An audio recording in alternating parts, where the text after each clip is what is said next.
So Michigan's rushing attack has been very strong, a good duo with Blake Corum and Hassan Haskins. Both of them have run the ball very well. Obviously, last year, Zach Charbonnet was there, now doing well at UCLA this year. But this running duo has been very impressive with a team with the offensive line that's been pretty good the last couple of years, but different guys drafted in the NFL, graduating from previous years. So what have you seen from them in comparison to other Michigan teams and also other Michigan-type running backs in the Big Ten? I think for Michigan right now, they've got the great 1-2 punch. Hassan Haskins is more between the tackles, and Blake Corum can do it too, but he's a little bit shiftier. They like to throw him the ball. He's obviously their kick returner. They use him in so many different ways, and they're so different in their styles. You can use Blake Corum to get outside. You can, throw him a little dump pass. He had a great one last week against Wisconsin to pick up a 3rd and 8 when they were backed up on their 1-yard line. So you got two different styles of running backs, but the offensive line is now playing with confidence. You've got a 6-year senior, which it seems odd for me to say a 6-year senior, but that's what that COVID year does.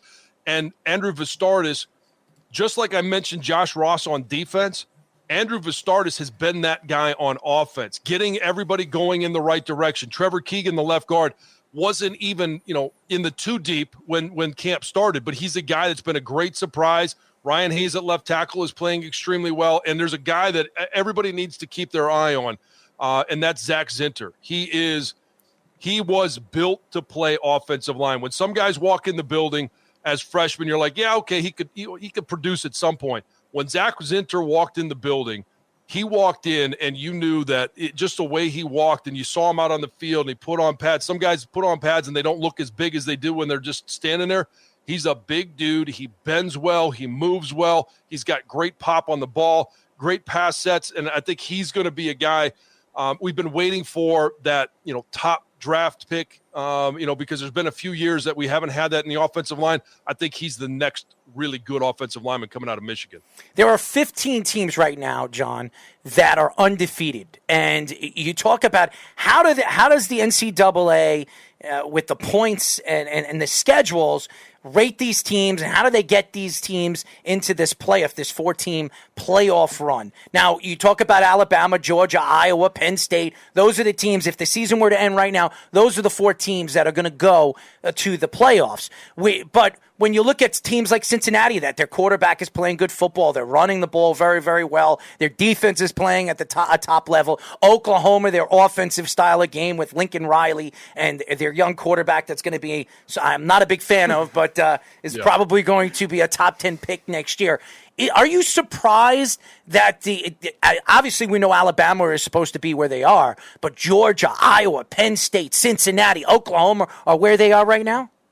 I'm not really surprised. I'm surprised, honestly, that Oklahoma is where they are. Mm-hmm. I'm with you. I'm not a huge fan of Spencer Rattler. I'm not saying he can't be a good quarterback, but he's just not sold me right now. I love you already, John. Me and you are buddies because I can't stand the kid. If I'm his advisor, I tell him, hey, stay in another year because I don't think he's a top 10 pick. In fact, I would go as far as to say if he comes out this year, I'm not sure he's a first-round pick. Mm-hmm. And that's just what I think about him right now. I'm not saying he can't get better, but you look at a guy like Desmond Ridder, and he's a little bit in the Heisman talk at Cincinnati.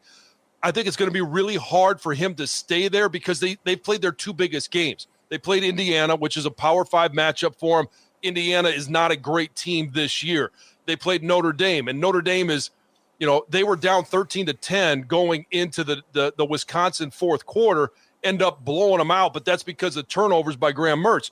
I don't think they're a great team, so I don't know it's going to age extremely well, and he doesn't have any more Heisman moments to have. Mm-hmm. And, so you look at some of these teams, they're all going to be quarterback driven. I'm really disappointed, and I know he's played well since the first week, but Sam Howell at North Carolina, I know they're not undefeated anymore, and I had high hopes for him. I thought he was going to be a high pick, but, when you look at all of the teams there, look at the teams that have the best quarterback play, Alabama and Georgia. Okay, I can buy into that. Both of those teams, even though Georgia's, they're going with, a backup quarterback this week.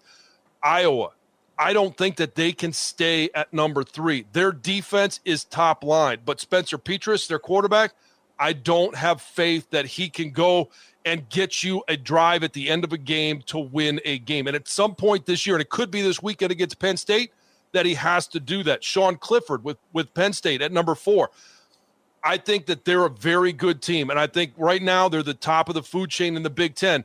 It's hard to say that until somebody in the Big Ten knocks off Ohio State. But you mentioned all of the undefeated teams.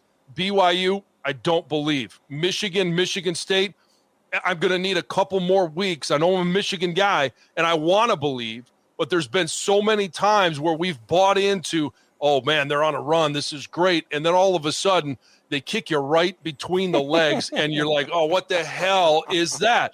And so we're just waiting kind of for that moment, and it just hasn't happened yet. So Michigan State with the transfer portal. I mean, Mel Tucker has brought in, I think it was like 27 transfers, and it's unbelievable how he has been able to mold all of those different personalities, those different skill sets into his offense and defense. And I think they're doing a tremendous job, maybe the best running back in the country. And the one that I'm keeping an eye on right now that I'm just not sure or if they're real or if they're a pretender is Oklahoma State. And I haven't been able to buy into them for a number of years. I don't know if they're going to be able to beat Oklahoma, even though Oklahoma, in my opinion, is not a great team this year. Are they going to be able to beat Texas? What are they? What type of team are they going to be, and who comes out of the Big 12? I just don't have a lot of respect for those offenses, but more importantly, those defenses right now. So speaking of top of the draft, one of the guys that's been mocked early in the top 5 in a lot of mock drafts has been Aidan Hutchinson, who we've seen a lot of Michigan defensive players the last couple of years have trouble in the NFL. Outside of Devin Bush, who was playing well before he got hurt last year, a lot of the Michigan great defensive players haven't really transitioned well. So Hutchinson, what type of player, 6'6", 265, what type of player do you see him being in the NFL, and how has it been covering him in Michigan? It's been awesome. Now, I was so disappointed for him last year because he had an injury, ended up missing, I think, all but 2 of the games last year. This is a kid that has all of the tools. You mentioned it, 6'6", 265. He's long. He plays with good leverage. He's strong. He's fast. He uses his hands extremely well to get off of blocks and to beat pass protection. And he's got an unbelievable drive in the meeting rooms, in the weight room, in practice field. Part of the reason why Michigan is playing so well right now is because of the leadership of Aidan Hutchinson and how he drives that team, how he drives that defense. And I think when you watch him play, the awareness that he plays with, because he's getting double team, sometimes triple team, and he always seems to know where the pressure's coming from, where the weak spot is. He can play every spot across the front at the college level. Now at 265, at 6'6", you're not going to see him playing nose tackle. You're not necessarily going to be playing 3 technique, but in pass downs you can. But he's going to be that edge rush guy, and the skill that he has learned this year, going into this season, he's always been a hand in the dirt defensive end. Mike McDonald came from the Baltimore Ravens, and he has him playing from that basically outside linebacker position where he's standing up, and his vision of the backfield, I think that's going to be a skill that will pay dividends for him, whether he's got his hand in the dirt or a defense asks him to stand up. Now he's proven that he can do either of those. We are talking to former Washington Redskin and Lion offensive lineman and my Michigan football radio show host, Jon Jansen. John, we talk about the Heisman, and it's the most prestige award in college sports, and this year there really isn't some player that really stands out. Every single year there's a quarterback that stands out, there's a running back, there's a wide receiver, maybe a corner. Last year it was very surprising that a wide receiver won the Heisman. That's because it was going back and forth on a defensive lineman to a quarterback. This year, Desmond Ridder from Cincinnati, everybody kept saying before the season, this guy could win the Heisman Trophy and put himself in a position like Joe Burrows did, a guy that came out of nowhere and wins the Heisman and could be a top 10 pick. Is there a player or players that really stand out to you going into week 6, week 7 for college football where you think they could be an absolute Heisman Trophy winner? I think you look at Kenneth Walker, the running back at Michigan State. transfer from Wake Forest. I mean, he started off both of the first two games with 75-yard runs. And when you watch him, it's not just those explosive plays, but you watch how he keeps his feet moving after contact, how he makes guys miss. I think he's, in my opinion, the best running back in America right now. And then you look at, Bryce Young. I think he's got to be the leader.